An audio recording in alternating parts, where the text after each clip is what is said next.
میرے نبی نے فرمایا تیرا باپ تیری جنت کا سب سے بڑا دروازہ ہے، اگر تو نے باپ کو ناراض کر کے موت پائی تو تیرے لیے جنت کا دروازہ کھل نہ سکے گا۔ یہ باپ کا مقام ہے۔ اسی طرح بعض احباب سیدنا علی شیر خدا کو، امام حسن کو، امام حسین کو، یہ دوسرا علمی نکتہ ہے، ایک مغالطہ واضح کرتا چلوں، جب ان کے لیے علیہ السلام کا لفظ استعمال کرتے ہیں، کیا علیہ السلام، تو اس پر بھی اعتراض ہوتا ہے۔ اسی ضمن میں عرض کر رہا تھا کہ وہ بات کہ بعض احباب کو یہ نکتہ بھی سمجھ نہیں آتا کہ اہل بیت اطہار کو، سیدنا علی شیر خدا کو، امام حسن کو، امام حسین کو، ان سب کو علیہ السلام یا علیہ السلام کیوں کہا جائے۔ ایک بات یاد رکھ لیں، اہل سنت کی جمیع کتب، حدیث کی، شرح حدیث کی، تفسیر کی، فقہ کی، تصوف کی، تفسیر کی، ائمہ تفسیر کی، سینکڑوں کتب اٹھا کے دیکھ لیں، آج کی نہیں، میں 1200 سال کی تاریخ علم کی بات کر رہا ہوں، آپ ان کتابوں کو پڑھیے۔ ہمارے ائمہ تفسیر، ائمہ حدیث، ائمہ تصوف و معرفت اور ائمہ فقہ اور ائمہ تاریخ اہل سنت کے سارے جب اہل بیت اطہار کے ائمہ کا ذکر کرتے تو ان کے نام کے ساتھ اکثر اوقات علیہ السلام لکھا کرتے ہیں۔ ہم سب کی کتابیں بڑی پڑی ہیں اس ٹائٹل کے ساتھ، تو گویا جو شخص اہل السنت والجماعت ہونے کا کلیم کرتا، دعویٰ کرتا ہے یا خیال رکھتا ہے، اسے تو اہل بیت اطہار اور ائمہ اہل بیت کے نام کے ساتھ علیہ السلام کے لقب پر اعتراض ہونا نہیں چاہیے کہ 1200 سال کی تاریخ علم، ہزارہ کتب ہماری علیہ السلام کے لفظ کے ساتھ بری پڑی ہیں۔ جس کتاب کو اٹھائیں آپ کو ان کے نام کے ساتھ علیہ السلام ملے گا۔ یہ کوئی اس 15ویں صدی میں میں نے ایجاد نہیں کیا، یہ قاضی ثناء اللہ پانی پتی کی ساری تفسیر مصری اٹھائیے، ائمہ اطہار اہل بیت کے لیے مولا علی المرتضیٰ حسنین کریمین کے لیے علیہ السلام لکھتے ہیں۔ آپ شاہ ولی اللہ محدث دہلوی کو اٹھائیے، علیہ السلام لکھتے ہیں۔ آپ حضرت مجدد الفسانی کو اٹھائیے، علیہ السلام لکھتے ہیں۔ آپ امام جلال الدین سیوطی کو پڑھیں، علیہ السلام لکھیں گے۔ آپ امام قرطبی کو پڑھیں، آپ امام رازی کو پڑھیں، امام خازن کو پڑھیں، امام بغوی کو پڑھیں، امام فخر الدین رازی تک اوپر چلے جائیں، امام طبری تک چلے جائیں، ائمہ حدیث کو پڑھیں، آپ امام کشیری کو پڑھیں، امام سلمی کو پڑھیں، آپ جتنے ائمہ کو پڑھیں اہل سنت میں جو اتھارٹیز ہیں، وہ ائمہ اطہار اہل بیت کے لیے یہ ٹائٹل علیہ السلام کا تواتر کے ساتھ لکھتے چلے آئے ہیں۔ اس پر کبھی اہل علم کے ہاں اختلاف نہ تھا۔ یہ 1500 سال کے بعد اب اس دور میں جا کے اختلاف شروع ہوا، اور یہ اختلاف خارجیت کا اثر ہے۔ اب یہاں دو باتیں اور عرض کر دوں۔ ان کو علیہ السلام کہنے پر اعتراض ایک مسلمان کو کیسے ہو سکتا ہے؟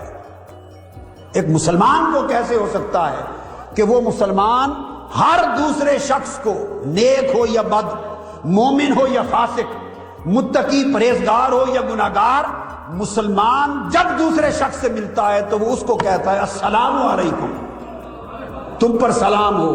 وہ جواب میں کہتا ہے علیکم السلام، تم پر سلام ہو۔ ارے تم پر سلام ہو تب بھی جائز ہے، ہم پر، مجھ پر سلام ہو تو آپ کے ہاں تب بھی جائز ہے، اور حضرت علی اور حسنین پر سلام ہو تو ناجائز ہو گیا۔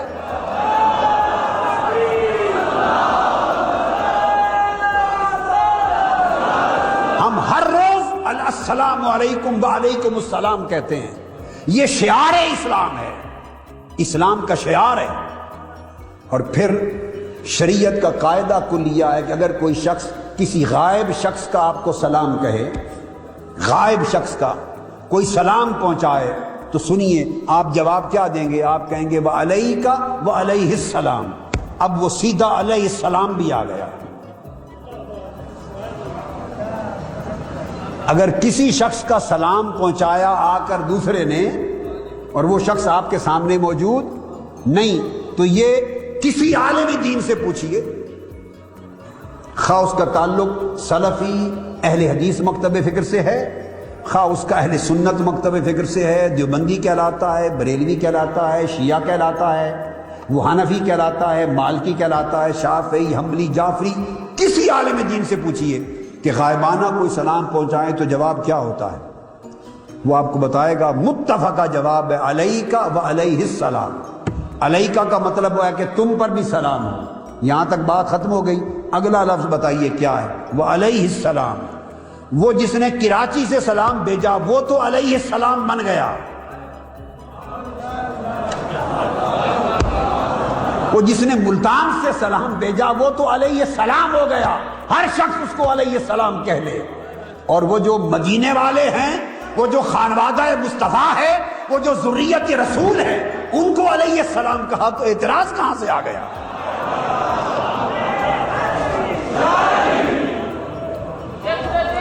آگے سنیے، پھر ہر شخص نماز پڑھتا ہے، ہر شخص نماز پڑھتا ہے اور تشہد نہیں ہوتا اس وقت تک جب تک آپ حضور پر سلام نہ بھیج لیں۔ اب وہ کہتے ہیں بعض احباب کی سمجھ میں جو مغالطہ ہے، وہ کہتے ہیں حضور علیہ السلام کو تو علیہ السلام کہہ سکتے ہیں، انبیاء کو کہیں، مگر آئیے نماز سے پوچھیں کہ کس کس کو کہہ سکتے ہیں؟ اور ذرا نماز سے پوچھتے ہیں، یہ تو پانچوں وقت پڑھی جانے والی نماز ہے، اس کا تو کوئی انکار نہیں کر سکتا۔ ہم کہتے ہیں تشہد میں السلام علیک ایھا النبی ورحمۃ اللہ وبرکاتہ، سلام ہو آپ پر یا نبی صلی اللہ علیہ وسلم، اور اللہ کی رحمتیں اور برکتیں ہوں۔ جب یہ کہہ چکے تو آقا علیہ السلام نے تلقین فرمائی جب مجھ پر سلام بھیج چکو تو اس کے بعد کہو کیا؟ السلام علینا وعلی عباد اللہ الصالحین، اب ہم پر بھی سلام ہو اور حضور کی امت کے سب اولیاء و صالحین پر سلام ہو۔ ارے ہر نمازی نماز میں اپنے آپ کو تو علیہ السلام بنا رہا ہے، ہر نمازی علیہ السلام بن گیا، نماز میں ہر نمازی علیہ السلام ہو گیا۔ سلام علینا، ہم پر سلام ہو، اپنے اوپر سلام کرنا ہر نمازی کے لیے جائز ہو گیا۔ اور ارے کچھ وہ بھی تھے جن پر نمازیں فخر کرتی تھی، انہیں علیہ السلام کہا تو کس چیز کا اعتراض بنا اور کہاں سے بنا؟ میں تو اس اعتراض کی اصل آج تک سمجھ نہیں سکا کہ اس کی جڑ کیا ہے، اس کی جڑ کیا ہے۔ حتیٰ کہ دوستو اگر کافر لوگوں سے آپ کی ملاقات ہو، غیر مسلموں سے، کیا اجتماع میں غیر مسلم بیٹھے ہوں اور مسلمان بھی ہوں تو انہیں بھی جب جائیں تو پھر بھی سلام کہنا واجب ہے، مگر کلمات ہوں گے السلام علی من اتبع الہدی، آپ میں سے جس جس نے ہدایت کی پیروی کی اس پر سلام ہو، تو ہر ہدایت کے پیروی کرنے والے کو بھی علیہ السلام بنا دیا۔ تو ہدایت کی پیروی کرنے والا تو علیہ السلام بن جائے، اور جن کے وجود سراپا ہدایت ہیں اور منبع ہدایت ہیں، جن سے ہدایت کی نہریں چلی، ہدایت کے دریا چلے، اور جن کے قدموں سے ہدایت کے سمندر بہ گئے، اور کائنات انسانی نے جن کی دہلیز سے ہدایت لی، وہ علیہ السلام نہ ہوئے؟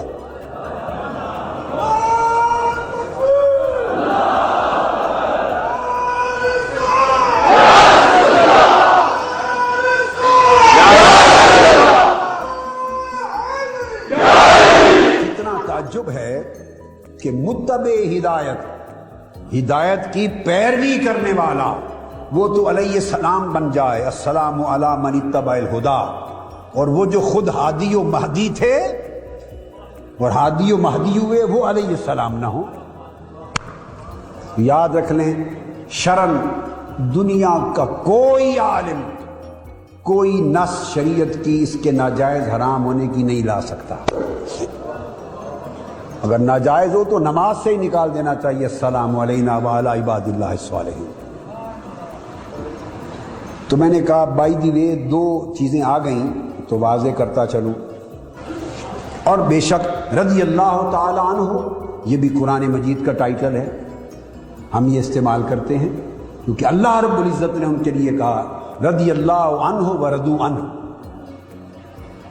اللہ ان سے راضی ہوا اور وہ اللہ سے راضی ہوا، یہ بھی جائز ہے تو قرآن نے عطا کیا۔